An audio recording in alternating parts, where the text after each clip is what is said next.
My fellow Americans, a moment we have all been waiting for.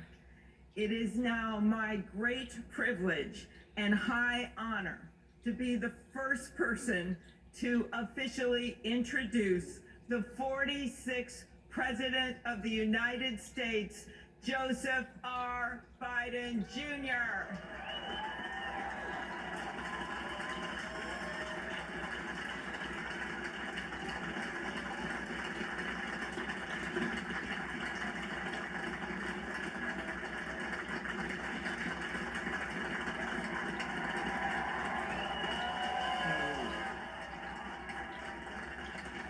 Chief Justice Roberts, Vice President Harris,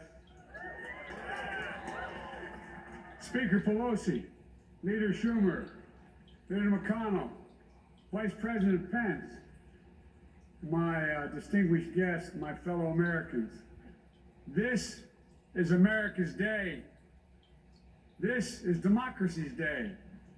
A day of history and hope, of renewal and resolve.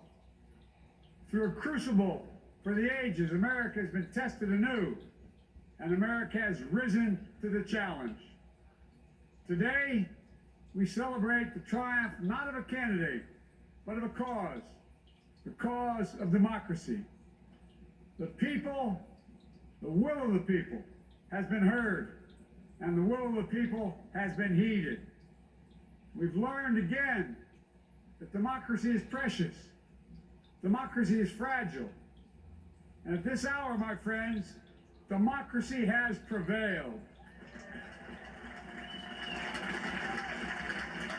So now, on this hallowed ground where just a few days ago, violence sought to shake the Capitol's very foundation, we come together as one nation, under God, indivisible, to carry out the peaceful transfer of power as we have for more than 2 centuries.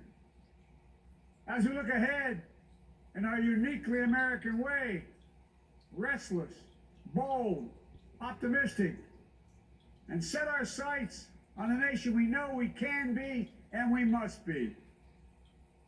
I thank my predecessors of both parties for their presence here today. I thank them from the bottom of my heart. And I know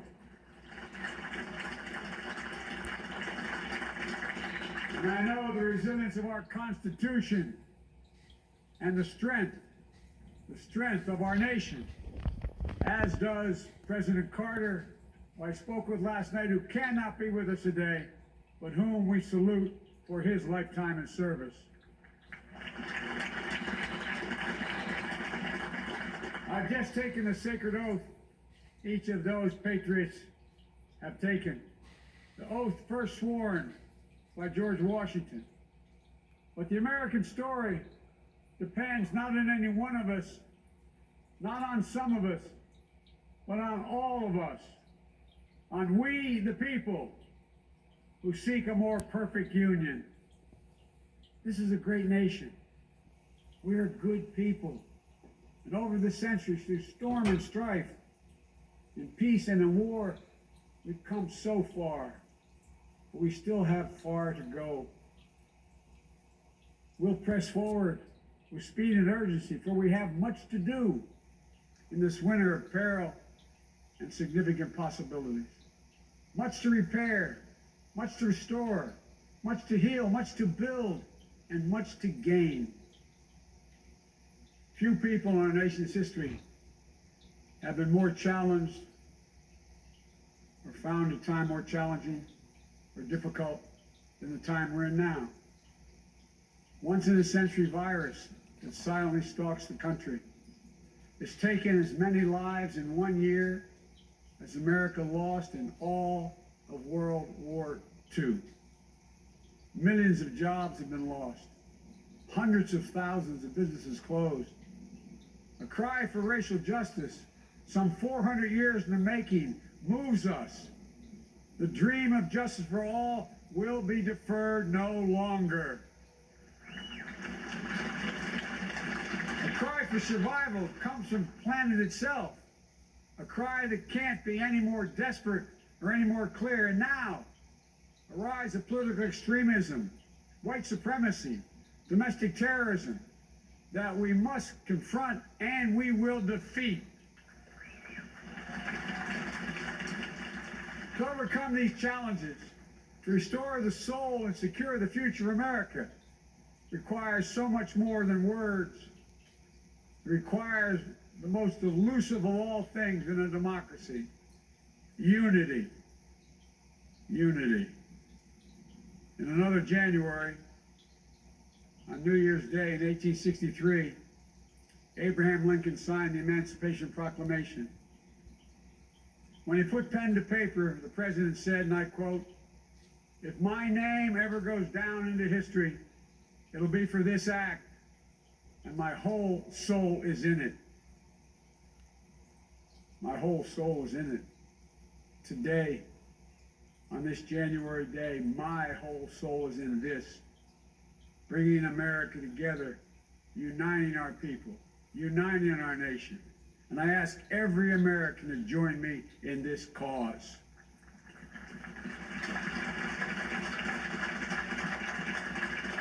Uniting to fight the foes we face: anger, resentment and hatred, extremism, lawlessness, violence, disease, joblessness, and hopelessness. With unity, we can do great things, important things. We can right wrongs. We can put people to work in good jobs. We can teach our children in safe schools. We can overcome the deadly virus.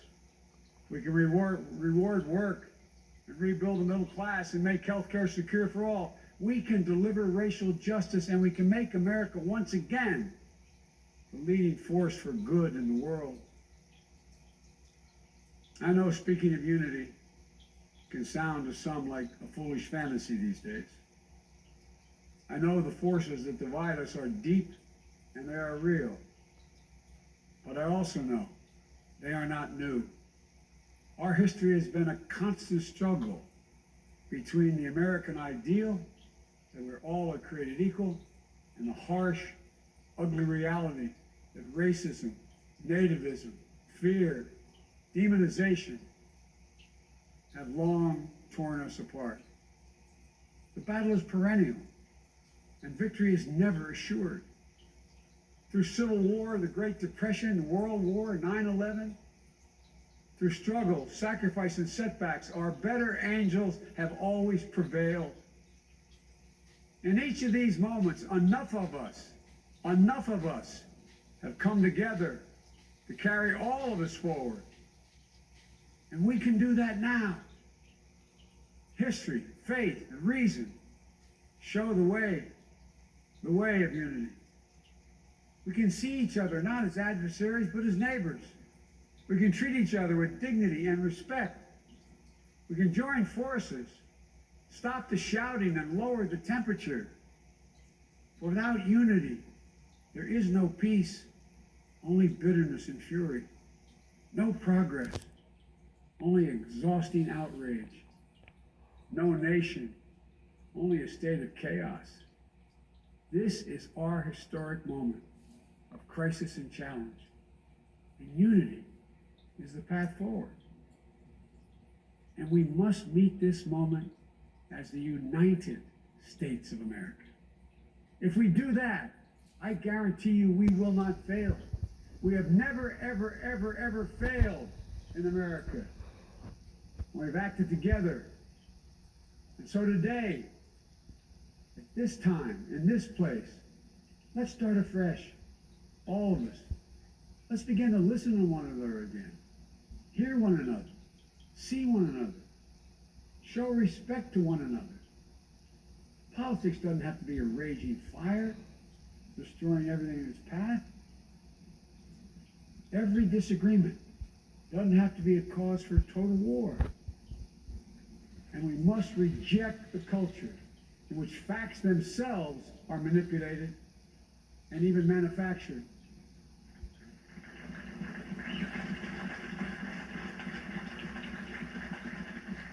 My fellow Americans, we have to be different than this. America has to be better than this. And I believe America is so much better than this. Just look around. Here we stand in the shadow of the Capitol Dome, as was mentioned earlier, completed amid the Civil War, when the Union itself was literally hanging in the balance. Yet we endured. We prevailed. Here we stand, looking out on the great mall where Dr. King spoke of his dream. Here we stand where 108 years ago, at another inaugural, thousands of protesters tried to block brave women marching for the right to vote. And today, we mark the swearing in of the first woman in American history elected to national office, Vice President Kamala Harris. Don't tell me things can't change. Here we stand, across the Potomac from Arlington Cemetery, where heroes who gave the last full measure of devotion rest in eternal peace. And here we stand, just days after a riotous mob thought they could use violence to silence the will of the people, to stop the work of our democracy, to drive us from this sacred ground. It did not happen. It will never happen. Not today, not tomorrow, not ever. Not ever.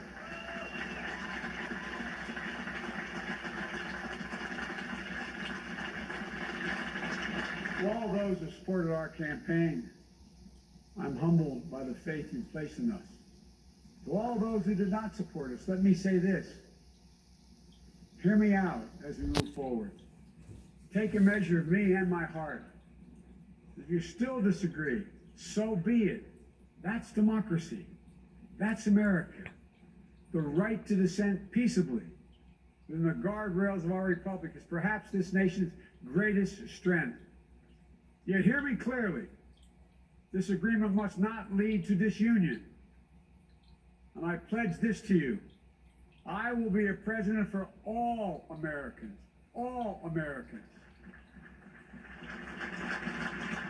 And I promise you, I will fight as hard for those who did not support me as for those who did.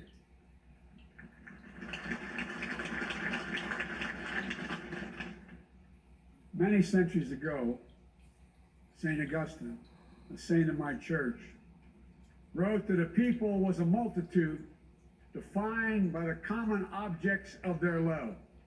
Defined by the common objects of their love. What are the common objects we as Americans love that define us as Americans? I think we know. Opportunity, security, liberty, dignity, respect, honor, and yes, the truth. Recent weeks and months have taught us a painful lesson. There is truth and there are lies. Lies told for power and for profit. And each of us has a duty and a responsibility as citizens, as Americans, and especially as leaders. Leaders who have pledged to honor our Constitution and protect our nation, to defend the truth and defeat the lies. Look, I understand that many of my fellow Americans view the future with fear and trepidation. I understand they worry about their jobs. I understand, like my dad, they lay in bed staring at night, staring at the ceiling, wondering, can I keep my health care? Can I pay my mortgage? Thinking about their families, about what comes next. I promise you, I get it. But the answer is not to turn inward, to retreat into competing factions, distrusting those who don't look like you, or worship the way you do, or don't get their news from the same sources you do. We must end this uncivil war that pits red against blue, rural versus urban, or rural versus urban, conservative versus liberal. We can do this if we open our souls instead of hardening our hearts, if we show a little tolerance and humility, and if we're willing to stand in the other person's shoes, as my mom would say, just for a moment, stand in their shoes. Because here's the thing about life. There's no accounting for what fate will deal you. Some days, when you need a hand. There are other days when we're called to lend a hand. That's how it has to be. This is what we do for one another. And if we are this way, our country will be stronger, more prosperous, more ready for the future. And we can still disagree. My fellow Americans, in the work ahead of us, we're going to need each other. We need all our strength to persevere through this dark winter. We're entering what may be the toughest and deadliest period of the virus. We must set aside politics and finally face this pandemic as one nation. One nation. And I promise you this, as the Bible says, weeping may endure for a night, but joy cometh in the morning. We will get through this together. Together. Look, folks, all my colleagues I serve with in the House and the Senate up here, we all understand the world is watching all of us today. So here's my message to those beyond our borders. America has been tested, and we've come out stronger for it. We will repair our alliances and engage with the world once again. Not to meet yesterday's challenges, but today's and tomorrow's challenges. And we'll lead not merely by the example of our power, but by the power of our example.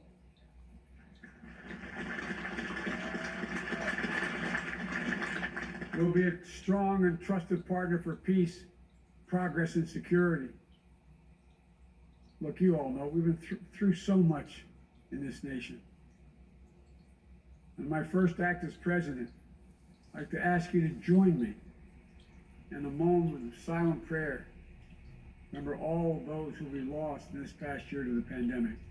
Those 400,000 fellow Americans, moms, dads, husbands, wives, sons, daughters, friends, neighbors, and co-workers.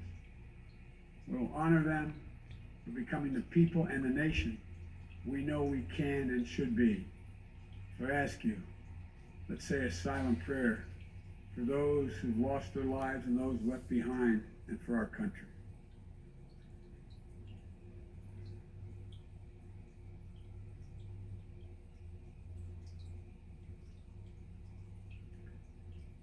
Amen.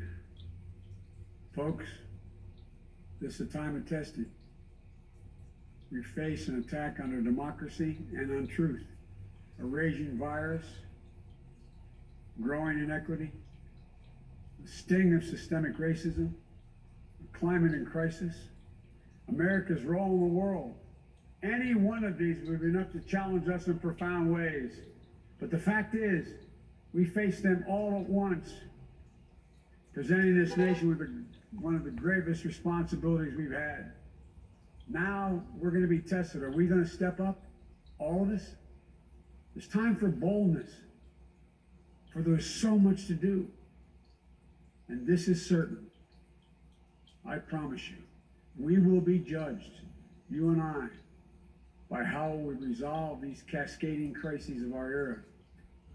We will rise to the occasion is the question. Will we master this rare and difficult hour? Will we meet our obligations and pass along a new and better world to our children? I believe we must. I'm sure you do as well. I believe we will. And when we do, we'll write the next great chapter in the history of the United States of America, the American story. A story that might sound something like a song that means a lot to me. It's called American Anthem. There's one verse that stands out, at least for me, and it goes like this. The work and prayers of century have brought us to this day. What shall be our legacy? What will our children say? Let me know in my heart when my days are through. America, America, I gave my best to you. Let's us add our own work and prayers to the unfolding story of our great nation. If we do this, then when our days are through, our children and our children's children will say of us, they gave their best, they did their duty, they healed a broken land. My fellow Americans, I close the day where I began, with the sacred oath. Before God and all of you, I give you my word. I will always level with you. I will defend the Constitution. I'll defend our democracy. I'll defend America. And I'll give all of you, keep everything I do in your service, thinking not of power, but of possibilities, not of personal interest, but the public good. And together, we shall write an American story of hope, not fear, of unity, not division, of light, not darkness, a story of decency and dignity, love and healing, greatness and goodness. May this be the story that guides us, the story that inspires us, and the story that tells ages yet to come that we answered the call of history. We met the moment. Democracy and hope, truth and justice did not die in our watch, but thrived. That America secured liberty at home and stood once again as a beacon to the world. That is what we owe our forebears, one another, and generation to follow. So, with purpose and resolve, we turn to those tasks of our time, sustained by faith, driven by conviction, devoted to one another and the country we love with all our hearts. May God bless America, and may God protect our troops. Thank you, America.